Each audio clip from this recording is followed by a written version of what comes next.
Alrighty, what is going on, everybody? What's going on?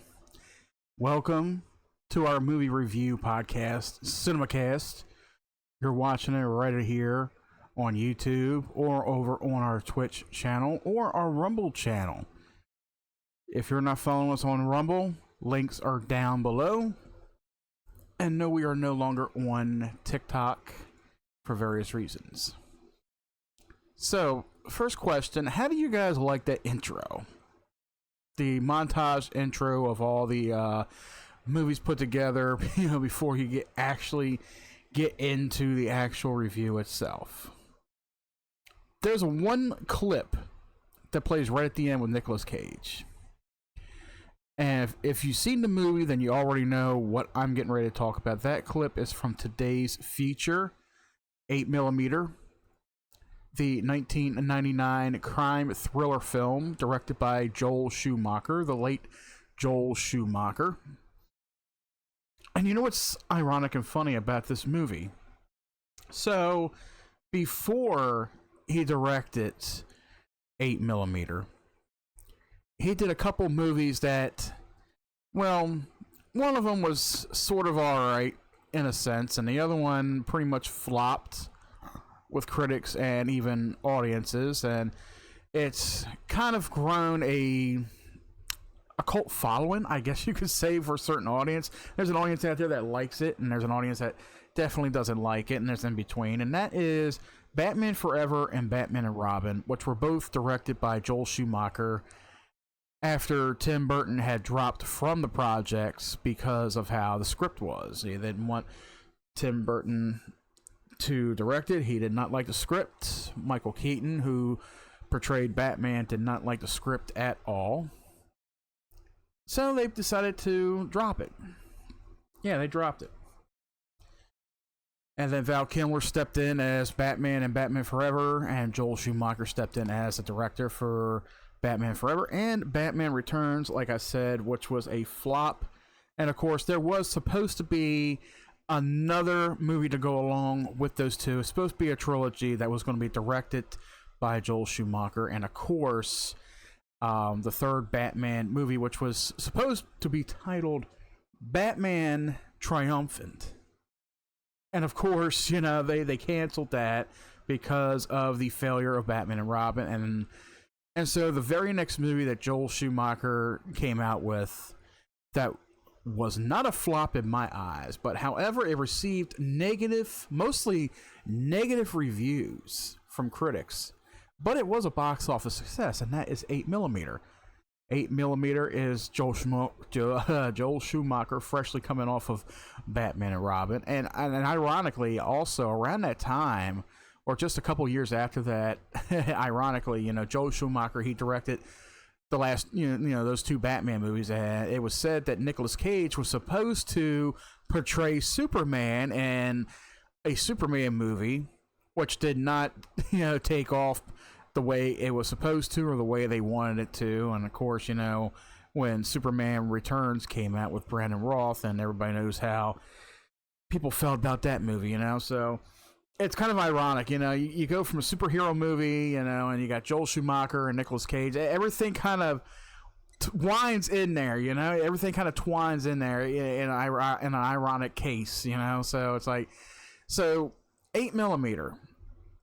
This is a movie that stars Nicolas Cage, and I want to say like the 80s and the 90s were probably the peak for a lot of people when it comes to Nicolas Cage and his acting. He definitely does all out. He's done a lot of great movies in the 90s, especially one that I want to do a review for, and I got to see it recently, which was Con Air. And Con Air was an incredible movie, to say the least, of the 90s, but we'll talk about that. I'll do a review of that. But he's had a slew of great movies within the 90s and going into the 2000s. And I'm talking about movies like Honeymoon in Vegas, Kiss of Death, Leaving Las Vegas.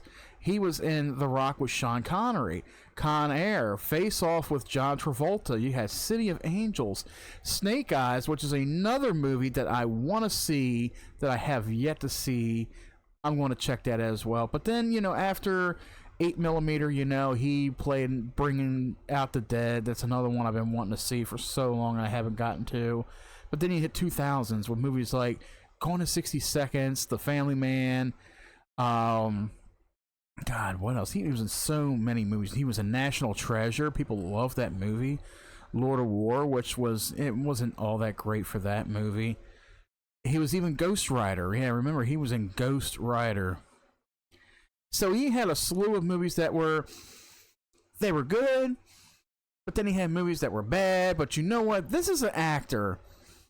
I guess you could say he probably takes pride in his work, because there's a big fan base out there for Nicolas Cage. There's a big fan base. People love his movies. People hate his movies. Take a look at The Wicker Man. The Wicker Man, the remake for The Wicker Man with him in it. Oh God, there are some just some cheesy scenes within that movie that people quote all the time. But I gotta tell you, like, when I saw it, it was very tongue-in-cheek to me. But you know what? When it comes to certain movies, if you can't get certain, it's almost like there's certain roles that Nicolas Cage is fit for, whether it's good or bad, cringe, cheesy, or very well worth it. But let me tell you, whatever movie it is, Nicolas Cage sure as hell is in it. And this movie here, which is no exception. And I'm not going to do a whole lot of spoiling for you, but let me tell you, if you have yet to see this movie, please go check it out. But when I get into it a little bit, this is probably a movie you probably may be interested in, may not be interested in because of the context within the movie. But I will say that, first off, the critical response with this movie, there was a 24% rating on Rotten Tomatoes, based off of 84 reviews with an average rating of 4.3 out of 10. The consensus states that its sadistic violence is unappealing and is lacking in suspense and mystery. The film also has a score of 21 out of 100 on Metacritic based on 20 reviews indicating generally unfavorable. Audiences surveyed by CinemaScore gave the film a grade of C- on a scale of A+ to F. Derek Eiley of Variety criticized the film, stating that 8mm is a movie that keeps jumping the gate and finally unravels all over the floor. Now, I will say there is truth to that. Now, as much as I enjoyed watching this movie for the first time, like, this movie came out 26 years ago. As you guys are probably seeing this, in 2025. This movie came out 26 years ago. This is my first time seeing it. Now, let me just tell you, like, I've seen a lot of movies, and there's a lot of movies that I have yet to see that I've been wanting to see, but I haven't really had the time to sit down or the attention span to sit down and actually focus in on it.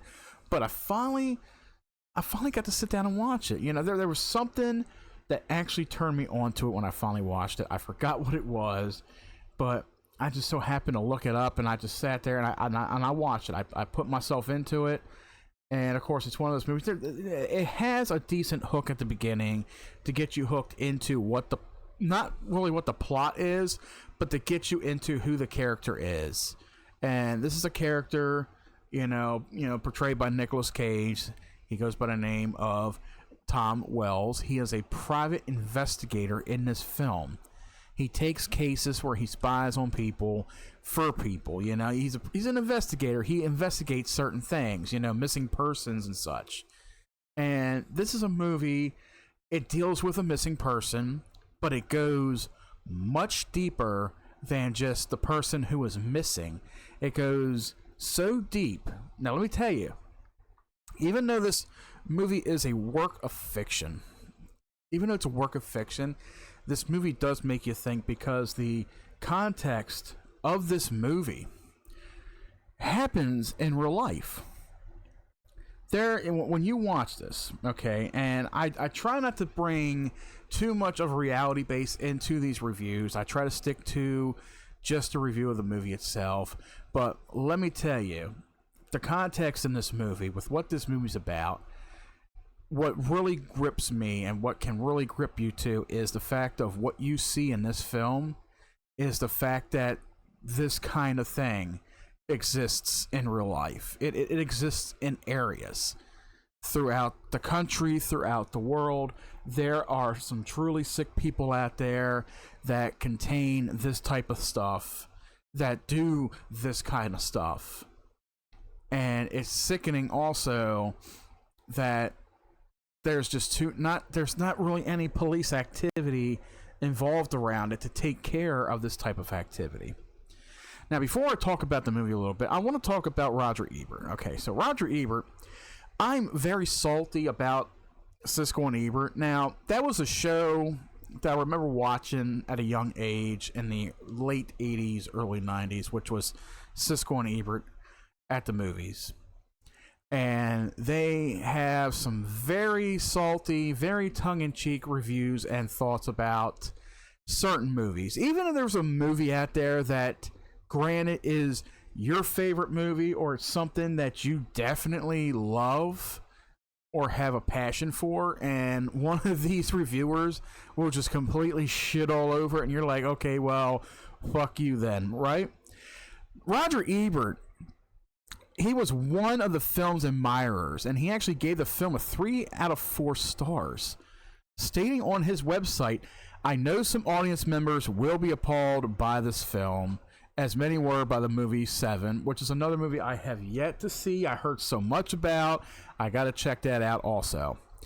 This movie is very hard R that would doubtless have been NC-17 if it had come out from an indie instead of a big studio with clout.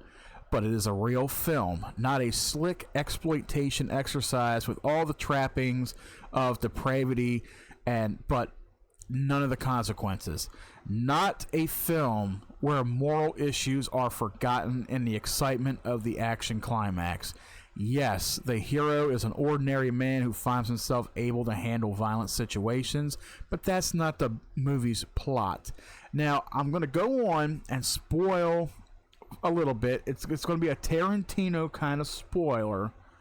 So I'm going to say, if you have not seen this movie at all, I recommend you guys stop now, go check this movie out, and then come back for the rest of the review. So the last 2 words, as Roger Ebert put it, the last 2 words of the screenplay for this movie that are muttered by the character Nicolas Cage are "save me." And by the time that they are said, we know what they mean. So this movie, not only is it a work of fiction, this movie has a strong undertone to it that people, yes, may be appalled by, but you cannot excuse the fact that the certain context of the plot of the story, it happens in real life. Take the movie The Sound of Freedom that just came out. Jim Caviezel is the main star of the movie, but that movie is actually based on real events that take place within the United States and a few other countries that deal with, and I know it's a hard topic for people to stomach or talk about, that deals with child trafficking and child sex trafficking. It's a real thing. It's something that the media does not want to cover. It's a hard thing for people to really listen to, but it's an actual thing.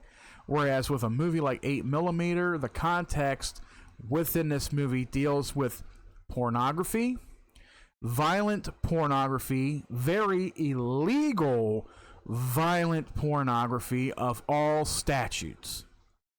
And I'm talking about bestiality, BDSM, violent pornography, where, a person is tied up or gagged and beaten. But in this case, with this film, the character Tom Wells, who is portrayed by Nicolas Cage, he takes on a case for a widow whose husband just recently died. And she's very wealthy, and she's willing to pay this detective, this private investigator, a good sum of money to find out who filmed a very extreme, what seemed to be a minor pornography film, but it's not too much pornography. It was a film that was found in her late husband's safe, and the attorney for the estate and this widow, they hand over this film to this private investigator, and he watches. And to his horror is a young teenage girl who is beaten violently by this guy in BDSM getup. We're talking the mask, the spandex pants, all that stuff. So he takes on the case, and he decides to travel out to several states to find out who this girl possibly was, if it's somebody who disappeared within the last decade, which is, that's pretty much, the timeline sort of, but it takes place in the now. So he's dealing with a film that has taken place probably several years prior to that. So as he's delving into finding out who this young girl is and visiting her mother, and her mother is very worried, doesn't know what happened to this girl, but he promises the mother he's going to find out what happened to this girl, and he's going to let her know if the girl is dead or alive somewhere. Which leads him into the underground of finding out who was part of this tape and what other underground pornography videos that this person was part of. So it becomes a heavy investigation for him. He does not go to the police. He doesn't take the case to the police. Of course, it's a movie. I mean, when you're a private investigator, you're probably looking deep into something before you want to get the law involved just in case. But he also takes aside this young companion out in Hollywood by the name of Max California, who was portrayed by a young Joaquin Phoenix. So if there's any Joaquin Phoenix fans out there, yes, he is in this movie. He had to have been about 23 or 24 years old when he filmed this movie, and he is definitely fit the part for it. So this is a guy that pretty much takes him deep into the underground, the world of the underground fetish pornography, and he tries to help him out to the best he can. And of course, the detective does pay him, pretty wealthily for helping him. But as he goes deeper with this guy, he realizes, man, this is some truly sick stuff that people are putting out there. Like, it almost wants to make him sick. And we're talking like, BDSM stuff, hardcore, violent pornography of all kinds. And it, like I said before, this is the kind of thing that is actually out there. Whether it's still out there or not, there is an underground for this kind of stuff. Illegal pornography. People film it still. People sell it still. And it's also located on what people call the dark web. The dark web, some people, there's been people who've went to the dark web and saw some very disturbing things. Now, if you're on social media, some of that stuff has had a tendency to make its way to Facebook or Twitter or Instagram. And I'm talking about videos of beheadings and severe rapes and such. And it's almost like stuff is leaking out to the public. And this is something that people don't want to see. But, like I said, here's the reality of things. Everything that you see in this movie is a reality of what is out there. So I guess you can probably think of this as almost like a true story, but it's not a true story. This is a fictional story. But I'm saying, just keep in mind, even though this is a work of fiction, this kind of thing happens. It's not an everyday thing, but it happens. So this movie, along with its context of dealing with and watching, as this detective is watching films of a severe violent nature, and of course you, the viewer, are probably going to be a little bit sickened, or as Roger Ebert called, appalled by it, yes, this movie can be a pretty troublesome movie to stomach at times. In a sense, you go on this journey with this detective as he is trying to solve this murder mystery. Now, this was supposed to be like a 3-day thing or a 4-day thing for him in the movie, where it was like, okay, I'm just going to see what I can find, and then boom, the girl's dead, whatever.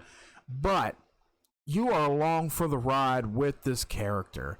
Nicolas Cage does a really good job taking you down into the underground of something illegal, something evil and dangerous, and you're on the edge of your seat with him the whole way. Like, he is just very smooth in this film. You got other characters asking him, are you a cop, are you police? And he's like, oh, no, I'm just very curious, I'm this and that. He's just very slick and smooth in a lot of different scenes as he's moving through. Nicolas Cage is doing what Nicolas Cage does in this movie. He's very slick and smooth. Like, this is his style of acting. He has a particular style of acting, I want to say, pretty much in just about any movie that he's in, or at least that I've seen him in. But he has a very unique style in this movie, especially with what he deals with. This is a guy in the movie who's introduced as a family man. He has a wife, he has a baby daughter who he loves dearly, and he takes on these dangerous cases just so he can bring money in to feed his family, to put his daughter through college and such. And that's what he does. And of course, toward the end of the movie, where things do ramp up and start to get a little bit more dangerous, where it's one of those scenarios where he takes a case, somebody expects him not to get too far, but he gets too deep into it. In fact, he gets very too personal in this case. He's wanting to find out what happened to this girl. And even throughout the movie, there is subtle context where he looks at his wife and he looks at his daughter almost as kind of like inspiration for him to keep going, to find out who murdered this teenage girl. And he loves them very much. He even does his damnedest to try to keep them out of harm's way, which he does. Nothing happens to his family, but there's a sense of they could be in danger of that nature. So while this movie is progressing the way it is, as this detective, he's gone from just taking on a simple case to a point where it drives him to the point where he actually finds out what happened to this girl. He finds out who was all involved, and rather than get the law involved with everything, he takes matters into his own hands. He does contact the mother, let the mother know what happens, and this is where he just takes a turning point where it just eats him up, and he knows justice needs to be done to these people, and he does it in a style that only Nicolas Cage can do. And I do gotta say, like, just the journey from beginning to end that you follow this character with, it's a hard one to stomach, but you're going along with him for the ride, and you're on the edge of your seat. There are a couple twists and turns in this movie.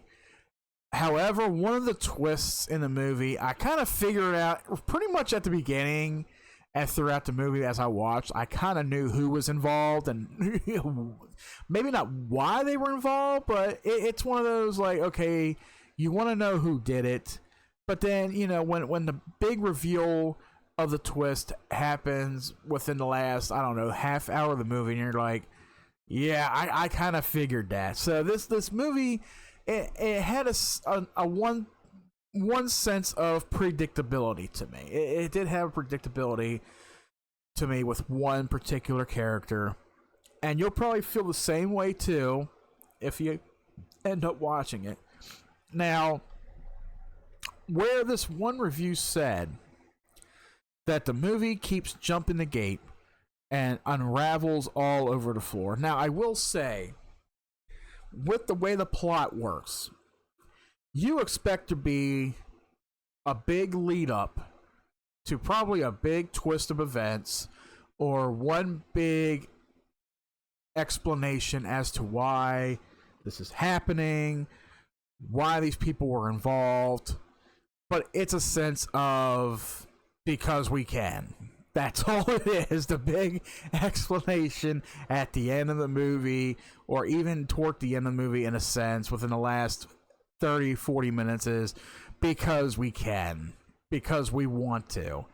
And it's like that's where it kind of unravels all over the floor with this film. This is where it pretty much falls apart for me. I think that is it's a flaw. This is a good movie. This is a movie that had a ton of potential and it was doing so well to the point where it's almost like I don't know if they want to rush it and just say, okay, we'll just give this an explanation of the story. Okay, just throw this in there, just don't make it too long. We'll just say that it's because of this, because of that. It's like there's no real rhyme or reason for it, it's just it's almost like watching The Strangers. If anybody's seen The Strangers, you got that big lead up, you got that trio that's stalking this couple in the house, and they finally capture them and tie them up in the end, and they ask, why are you doing this? And they're like, because you were here or you were home. And it's like, wow. Like there's no rhyme, like it's nobody that the guy works with. There's no turmoil with this couple with these trio. It's just some random sickos that are like, because you were home, that was about it. That's almost the feeling that I got when watching this movie. Like I enjoyed it so much. I liked the movie so much, and when it just came to that point, I'm like, yeah, I could see where it kind of fell apart a little bit. I could see where it fell apart, where it's not very favorable, not just with the critics, but probably with a lot of people who view this film. But I do got to say, like, Nicolas Cage, Joaquin Phoenix, they put on some amazing performances in this movie. And then you got actor, what is his name? I'm going to probably butcher his name. James Gandolfini, I guess it's how you name James Joseph Gandolfini.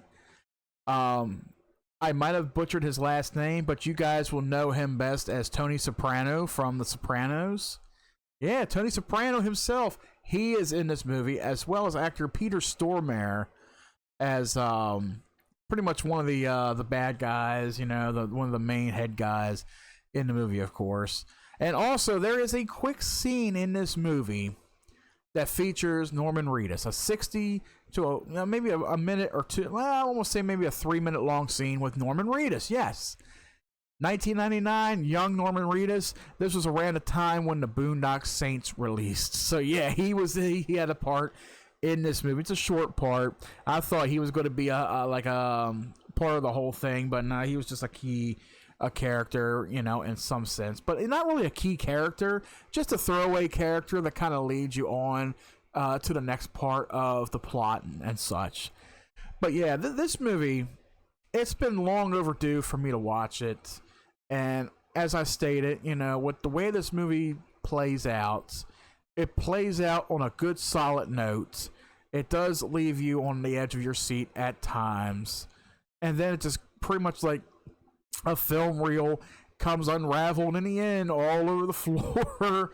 But you do manage. You do manage. And when you're following this character with everything that he has been through, everything that he has seen, comes out in the end and mutters those two words, "Save me," as Roger Ebert had said. And you really stick with those two words. You really do. When he sits there and mutters, "Save me," and pretty much, a couple of last scenes at the end of the movie, and you really feel sympathy with his character, with what he has been through, and you have been through it with him. And I think that movie has that unique grab on an audience. It has that unique feeling that it can grab your attention, grab you by the heartstrings and as such. And it's just emotional. It can be emotional. It can be hard to watch, because there is a lot of hard context in this movie. And like I said, the type of context in this movie it happens in real life. There is a reality to the type of thing that happens in this movie. It is sickening, it is sad, it's twisted and evil, and that is the sad nature of things.